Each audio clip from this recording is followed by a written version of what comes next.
Sobat Maestro, sesaat lagi kita akan bersama-sama mengikuti ibadah raya Minggu GBI Sukawarna. Selamat mendengarkan.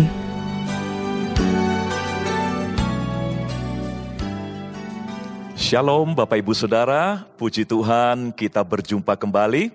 Tuhan memelihara kita dan tanpa terasa kita sudah ada di bulan terakhir di tahun 2022 ini. Bulan Desember yang tentu memberikan suasana berbeda bagi kita semua ya. Natal kita akan rasakan di mana-mana, di toko-toko, di rumah kita bahkan, dan terlebih di gereja kita masing-masing.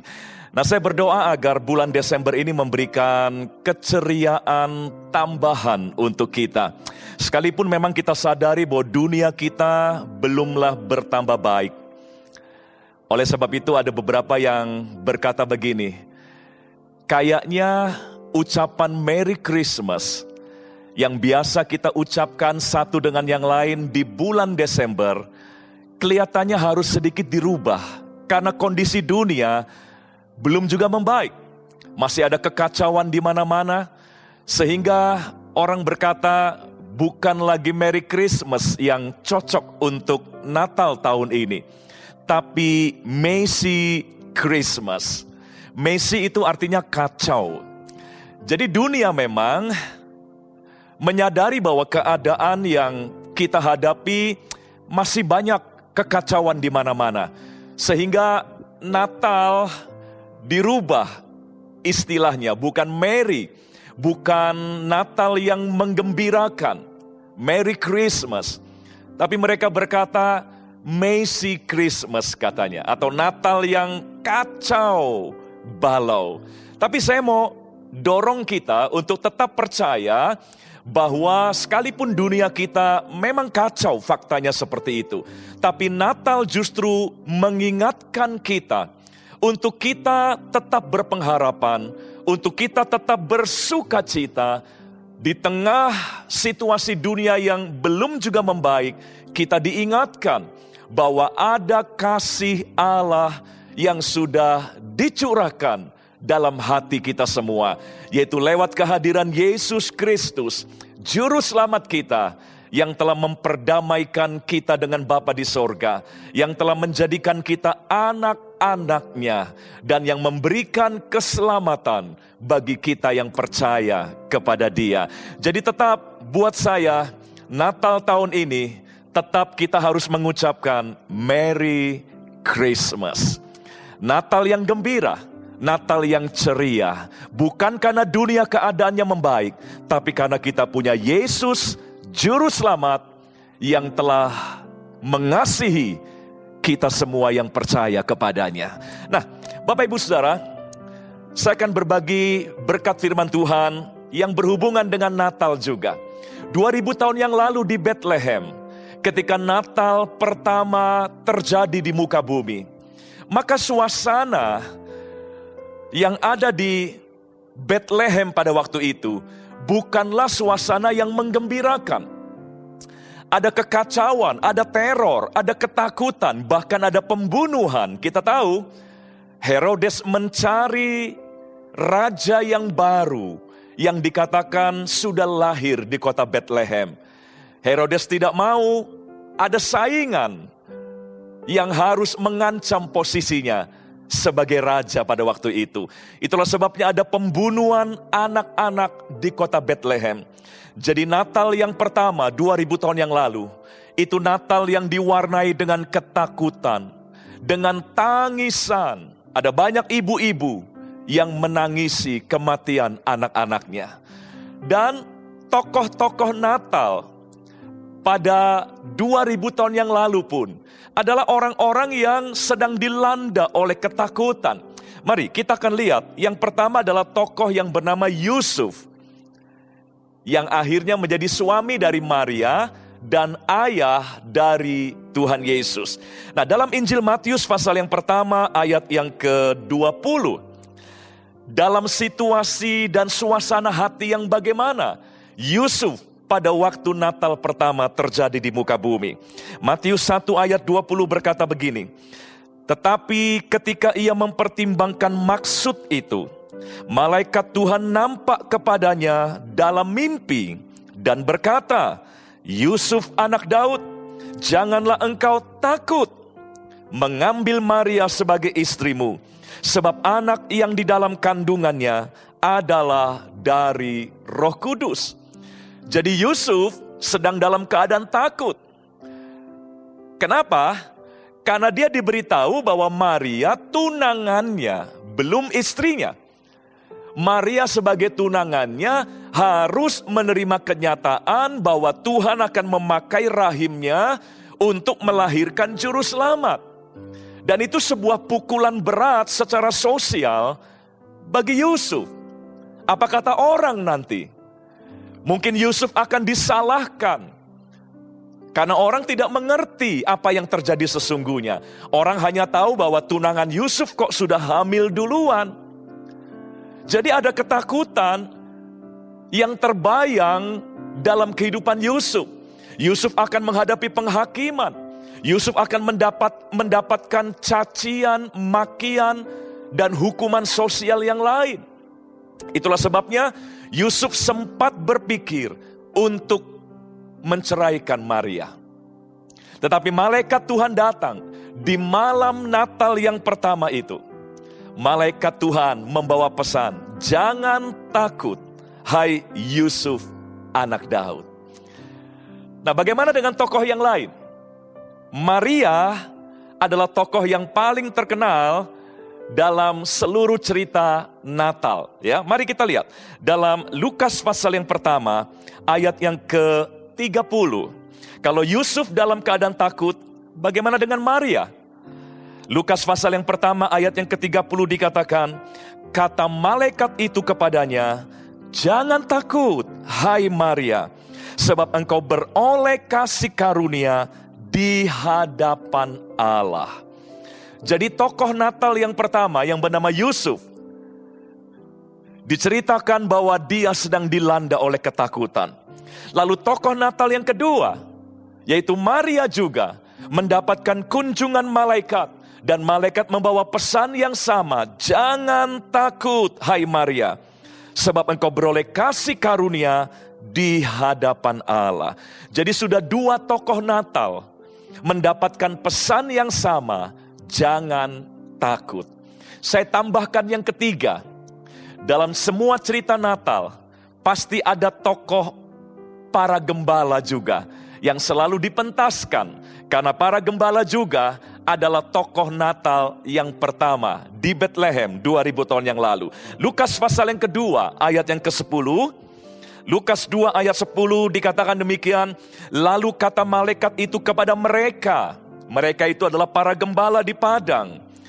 "Jangan takut, sebab sesungguhnya aku memberitakan kepadamu kesukaan besar untuk seluruh bangsa." Jadi Bapak Ibu Saudara, izinkan saya merangkum semuanya. Jadi ketika Natal pertama terjadi di Bethlehem, semua tokoh-tokohnya sedang dalam ketakutan. Itulah sebabnya malaikat Tuhan membawa pesan yang sama kepada semua tokoh Natal itu. Pesannya adalah jangan takut. Nah, saya yakin Natal kita di tahun 2022 ini pun masih dalam suasana yang sama, ketakutan mungkin sedang menguasai hati kita. Kita mungkin tidak mengutarakannya secara jujur, tapi saya percaya ada banyak manusia yang merayakan Natal di tahun ini dengan hati yang takut. Itulah sebabnya saya ingin kembali menyuarakan pesan Natal yang pertama 2000 tahun yang lalu, yang surga sampaikan kepada tokoh-tokohnya. Dan itu menjadi pesan Natal kita juga untuk tahun 2022. Tuhan mau berkata sekali lagi kepada kita semua, jangan takut. Tidak hanya kepada Yusuf, tidak hanya kepada Maria, tidak hanya kepada para gembala di padang, tapi kepada kita semua yang merayakan Natal di tahun 2022 ini. Pesan yang masih sangat relevan dengan situasi kita hari ini. Tuhan minta kita jangan takut. Saudara mungkin berkata, ya tapi kenyataannya Natal tahun ini adalah Natal di tengah dunia yang kacau. Natal tahun ini adalah Natal di tengah banyaknya bencana yang terjadi di sekitar kita. Natal tahun ini adalah Natal yang terjadi di tengah peperangan yang ada di dunia.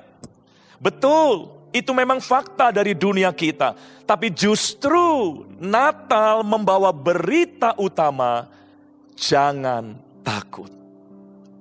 Tuhan tahu ada perang, Tuhan tahu ada bencana, Tuhan tahu ada krisis. Itulah sebabnya pesan Natal dari sejak Natal yang pertama sampai dengan Natal tahun ini tetap sama pesannya, jangan takut. Bapak Ibu Saudara, ketakutan memang sudah menjadi bagian integral dari setiap manusia.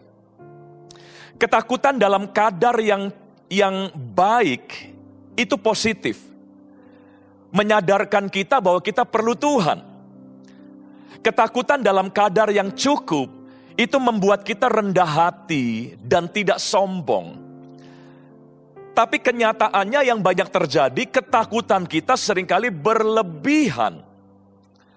Sehingga membuat kita dilumpuhkan oleh ketakutan kita. Jadi kenapa Tuhan berpesan jangan takut? Bukan berarti kita bisa steril dari ketakutan. Tidak. Semua orang membawa perasaan takut sejak lahir. Menurut penelitian, menurut sebuah studi, ketika bayi baru dilahirkan, meskipun dia belum tahu apa-apa tentang dunia yang dia masuki itu. Menurut studi, setiap bayi sudah membawa 2 jenis ketakutan. Yang pertama, takut jatuh. Yang kedua, takut dengan kebisingan yang mengagetkan. Makanya kalau kita menengok bayi yang baru dilahirkan, kita diminta tenang, jangan berisik. Karena bayi gampang terkejut. Dan kalau dia terkejut, dia panik dan dia menangis. Itu tanda setiap makhluk, yaitu manusia khususnya, ketika lahir saja sudah membawa 2 jenis ketakutan. Lalu studi ini melengkapi data dengan data yang menarik, bahwa orang dewasa, tadi bayi kan, sudah punya 2 jenis ketakutan Bapak Ibu. Nah setelah kita dewasa, kita nih orang-orang dewasa, katanya rata-rata orang dewasa punya 7.000 jenis ketakutan. Ada orang yang takut panas, ada orang yang takut gelap, ada orang yang takut ketinggian, ada orang yang takut dengan opini orang lain, ada orang yang takut penyakit, ada orang yang takut binatang tertentu. Itulah jenis-jenis fobia. Dan katanya tiap orang dewasa rata-rata punya 7.000 jenis ketakutan. Jadi bayangkan, dari kecil kita hanya punya 2, sampai dengan dewasa rata-rata kita punya 7.000 jenis ketakutan. Berarti selama kita bertumbuh, dunia sudah berhasil menanam 6.998 jenis ketakutan yang lain. Selain 2 yang sudah kita bawa sejak lahir itu. Jadi ketakutan itu adalah bagian yang tidak bisa kita pungkiri. Tetapi sekali lagi, ketakutan bisa berbahaya dan itu bisa melumpuhkan kehidupan kita. Di Alkitab bagaimana Raja Saul ketika melihat Goliat. Bayangkan seorang raja yang tentu adalah orang hebat. Tapi begitu melihat sosok Goliat, ketakutan terhadap Goliat melumpuhkan Saul dan seluruh tentara Israel. Bahkan seorang nabi di Alkitab yang bernama Elia, ketika dia mendengar ancaman dari Isabel, bahwa Isabel akan membunuh dia, nabi pun tidak steril dari ketakutan. Dia ketakutan dan dia putus asa sampai dia bilang sama Tuhan, cabut saja nyawaku hari ini. Nah Tuhan tidak mau ketakutan itu melumpuhkan saudara dan saya. Sekalipun Tuhan tahu bahwa tidak ada seorang pun yang steril dari ketakutan. Itulah sebabnya pesan Natal yang kita mau tangkap di tahun 2022 ini adalah pesan yang sama yang Tuhan sudah wartakan 2000 tahun yang lalu. Yaitu jangan takut. Bapak Ibu Saudara, bagaimana bisa kita menetralisir ketakutan kita? Ada 2 ayat yang luar biasa yang saya mau tunjukkan buat kita. Dalam 1 Yohanes pasal yang keempat, ayat 18 dan ayat 19. Ya, 1 Yohanes pasal yang keempat, ayat 18 dan ayat 19. Dikatakan demikian. Ya, di dalam kasih tidak ada ketakutan. Ingat, di dalam kasih tidak ada ketakutan. Bukan di dalam harta tidak ada ketakutan. Bukan di dalam kedudukan tidak ada ketakutan. Bukan di dalam seseorang yang lain yang mungkin sangat mengasihi kita, tidak ada ketakutan. Tapi di dalam kasih tidak ada ketakutan.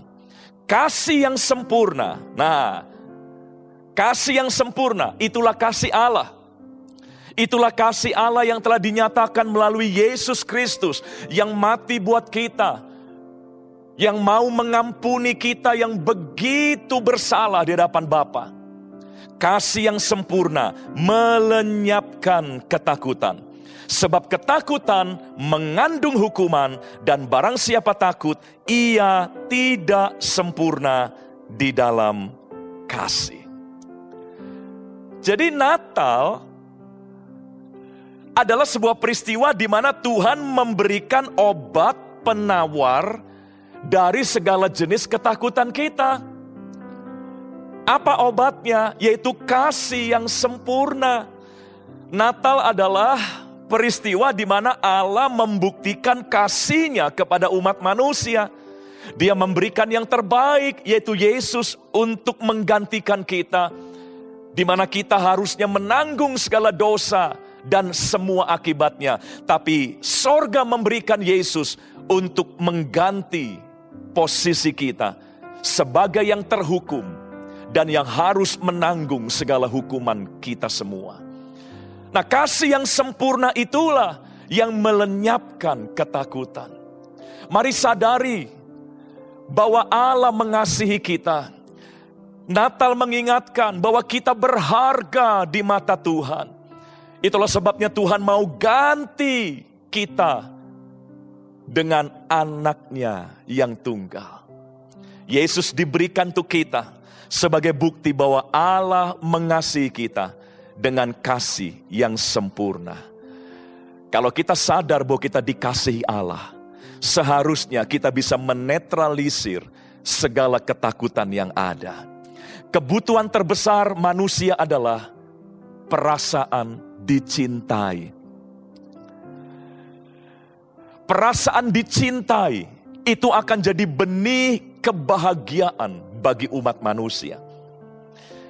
Kalau seseorang sadar dia dicintai, dan kita bukan cuma dicintai oleh sesosok pribadi biasa, tapi kita dicintai oleh pencipta alam semesta.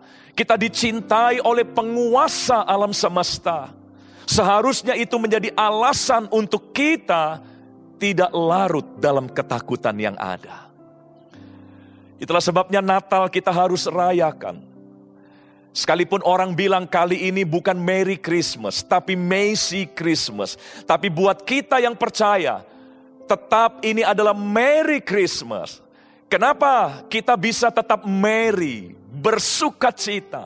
Karena kita merayakan kasih yang sempurna yang sudah diberikan 2000 tahun yang lalu bagi kita yang percaya kepadanya. Nah, 1 Yohanes 4 ayat yang ke-10, ya, mari kita lihat. 1 Yohanes 4 ayat yang ke-10. Dikatakan demikian, inilah kasih itu.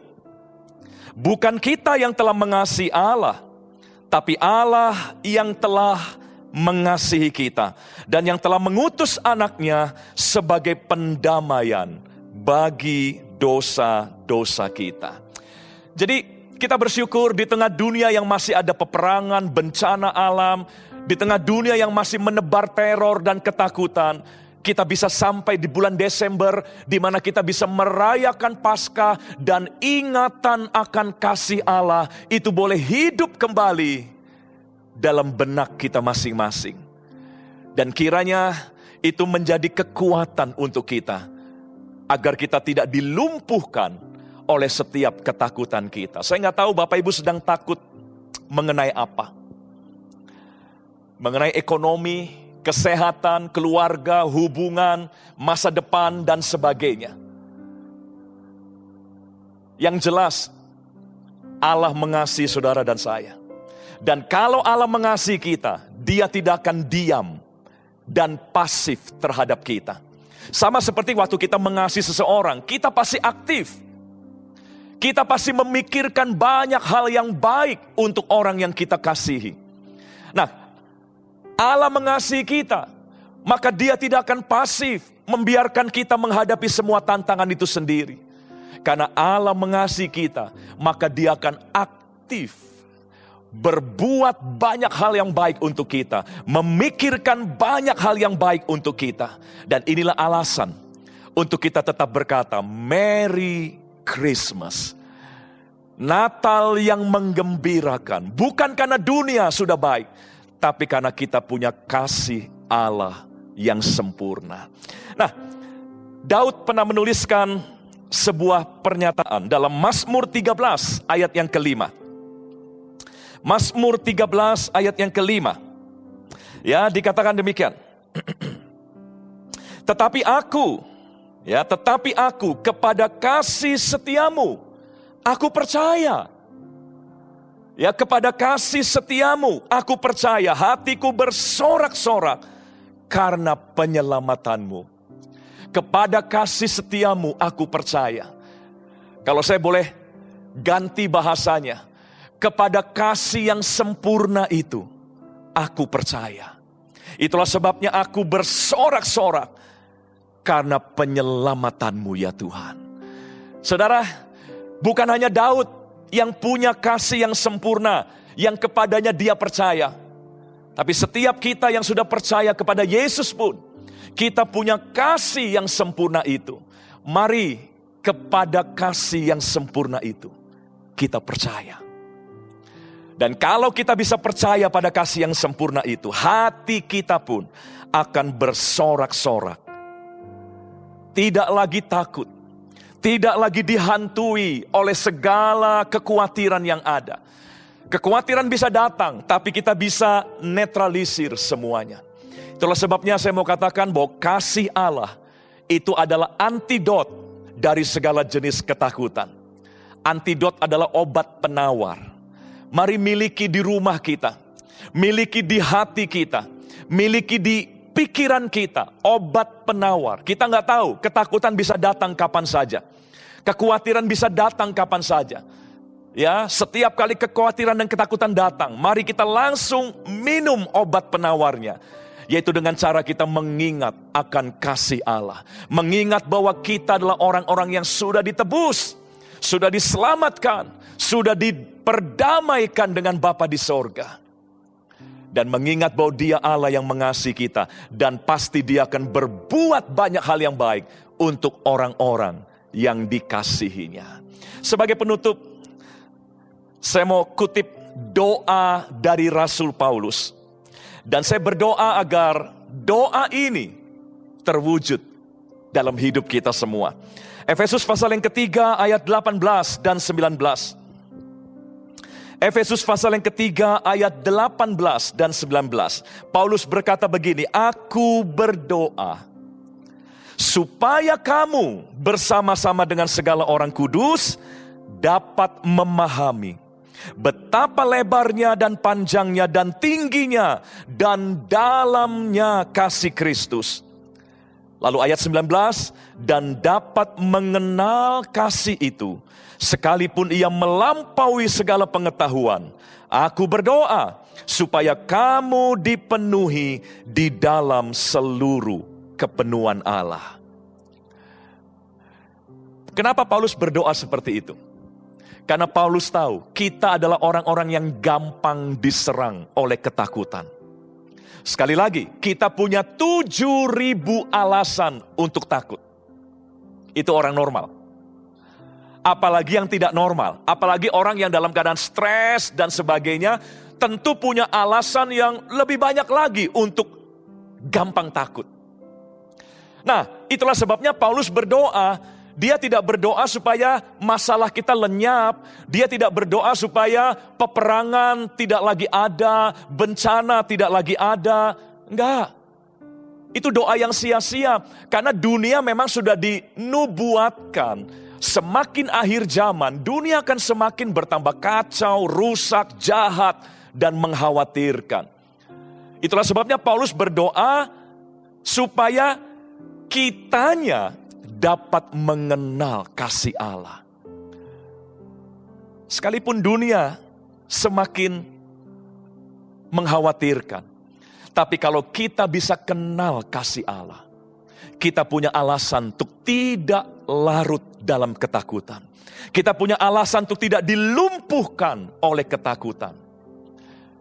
Saya berharap doa Paulus ini terwujud pada Natal 2022 ini. Di mana kita bisa mengerti betapa panjang, lebar, dalam dan tingginya. Dan kita bisa mengenal kasih Allah itu. Yang akhirnya menjadi alasan untuk kita tetap punya pengharapan, punya sukacita, dan punya damai sejahtera. Saudara mungkin bertanya, layakkah saya dikasihi Tuhan? Saya masih banyak kekurangan, saya masih banyak kesalahan. Bapak Ibu Saudara, saya mau katakan, Yesus bukan seperti tokoh Santa Claus. Bapak Ibu masih ingat Santa Claus atau Sinterklaas? Dalam perayaan-perayaan Natal, terutama waktu kita masih sekolah minggu, Sinterklaas akan bawa hadiah, tapi syaratnya kamu harus baik ya nak, kamu harus rajin ya.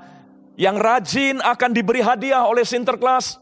Yang baik akan diberi kado oleh Santa Claus, tapi yang nakal akan dibawa oleh suar tepit begitu ya, atau pit hitam. Nah biasanya Santa Claus tidak datang sendirian, ada pit hitamnya. Nah pit hitam inilah yang ditakuti oleh anak-anak, ditakuti oleh kita juga waktu kecil mungkin ya. Nah jadi dalam drama-drama Natal versi dunia, Santa Claus adalah orang yang akan memberi hadiah hanya kepada anak-anak yang baik. Tapi Yesus bukanlah Santa Claus. Justru Yesus ingin menyambut setiap orang yang sadar bahwa dirinya rusak, yang sadar bahwa dirinya banyak kekurangan, yang sadar bahwa dirinya jauh dari sempurna. Kalau Bapak Ibu merasa layakkah saya mendapatkan kasih yang sempurna itu? Justru Yesus mencari saudara dan saya yang seperti itu. Tuhan Yesus ingin memberi hadiah bagi orang-orang yang sadar bahwa dirinya tidak layak. Itulah sebabnya Dia memberikan kasih karunia-Nya kepada kita. Mari Bapak Ibu Saudara, terimalah Yesus sebagai Tuhan dan Juru Selamatmu. Sekalipun kau merasa enggak layak, justru karena engkau enggak layak, engkau perlu Yesus. Justru karena engkau sadar, engkau masih jauh dari sempurna, engkau memerlukan Yesus. Ketika Yesus masuk dalam hidupmu, maka kasih yang sempurna itu, yang bisa melenyapkan segala ketakutan, itu hadir dalam hidup saudara. Saya berdoa agar sukacita Natal ada di rumah kita masing-masing. Dan terlebih ada di hati kita masing-masing. Tuhan berkati seluruh umat-Mu yang telah mendengarkan firman-Mu. Biarlah ada sukacita, pengharapan, damai sejahtera bagi setiap kami, di rumah kami masing-masing, dan dalam hidup kami masing-masing. Berkat-Mu dimateraikan di dalam nama Tuhan Yesus. Haleluya. Amin.